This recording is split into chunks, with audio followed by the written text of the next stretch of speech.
विभाजन की विविधता को लेकर बीजेपी के केंद्रीय कार्यालय में आज एक प्रदर्शनी लगाई गई है। इस प्रदर्शनी को आप देख सकते हैं कि यहाँ पर किस तरीके से विभाजन के समय जो स्थिति थी उसको दर्शाया गया है। सबसे पहले हम पृष्ठभूमि की बात करेंगे। पृष्ठभूमि आप देख सकते हैं किस तरीके से विभाजन के बाद लगभग 60 लाख गैर मुसलमान उस क्षेत्र से निकल आए जो बाद में पश्चिमी पाकिस्तान बना। 65 लाख मुसलमान पंजाब, दिल्ली आदि के भारतीय हिस्सों से पश्चिमी पाकिस्तान चले गए थे। 20 लाख गैर मुसलमान पूर्वी बंगाल, जो कि बाद में पूर्वी पाकिस्तान बना, से निकलकर पश्चिम बंगाल आए। 1950 में 20 लाख और गैर मुसलमान पश्चिम बंगाल आए। आप समझ सकते हैं कि उस समय क्या स्थिति रही होगी। और सबसे बड़ी बात है कि जो बीजेपी की ओर से प्रदर्शनी लगाई गई है उसमें आप देख सकते हैं यहाँ पर क्या लिखा गया है। ये विभाजन की तस्वीर है जब उस समय तय किया जा रहा था कि भारत और पाकिस्तान का बंटवारा कैसे होगा, और वहाँ पर ऐसा लिखा जाता है, ऐसा कहा जाता है कि इस विभाजन के लिए वे ही नेता मानसिक रूप से तैयार थे जिन्हें इस विभाजन में अपना हित और उज्जवल भविष्य दिखाई दे रहा था।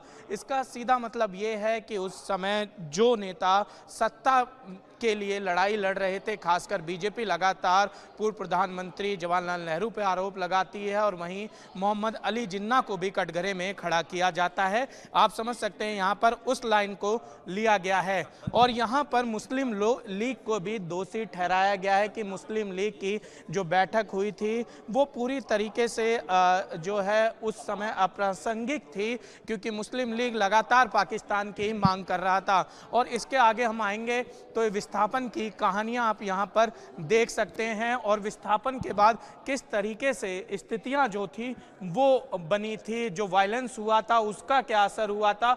और सबसे बड़ी बात है कि जो शरणार्थी थे, जो परिवहन का इंतजार कर रहे थे अपनी जगह पर लौटने के लिए, उनकी ये स्थिति है।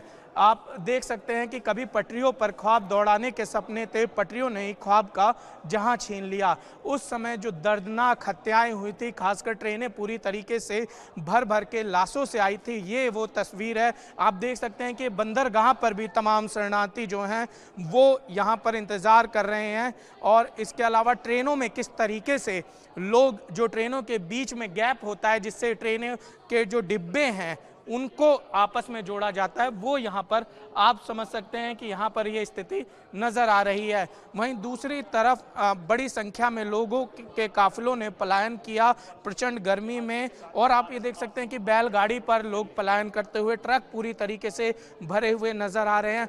इसके अलावा अगर हम बात करें तो किस तरीके से ट्रेन में संघर्ष रहा है, महिलाओं ने बच्चों को गोदी में लिया हुआ है। ट्रेनों के आगे आप देख सकते हैं कि ये इंजन है और इंजन पे बड़ी संख्या में लोग यहाँ पर हैं। कुल मिलाकर उस समय जो दर्द था वो दिखाई दिया।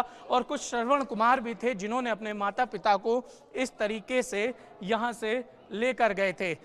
इसके अलावा आपको ये तमाम वो तस्वीरें इस प्रदर्शनी में लगाई गई है दिखलाने के लिए कि जो विभाजन की विविधता कितनी खतरनाक थी। और विस्थापन के बाद जो शरणार्थी भारत में आए थे, ये राजधानी दिल्ली की तस्वीर है। पीछे आपको लाल किला जो है वो नज़र आ रहा होगा।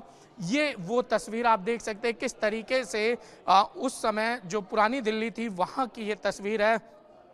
पानी के लिए लंबी कतारें और सीधे तौर पर यहाँ लिखा गया है, पानी जो ना हिंदू को जानता है ना मुसलमान को। कुल मिलाकर विभाजन का वो दर्द यहाँ पर जो है तस्वीरों के माध्यम से दिखलाने की कोशिश की गई है। और ये दर्द यहाँ पर साफ तौर पर नज़र आ रहा है। वीडियो जर्नलिस्ट संदीप लोहिया के साथ निशांत राय, न्यू नेशन, दिल्ली।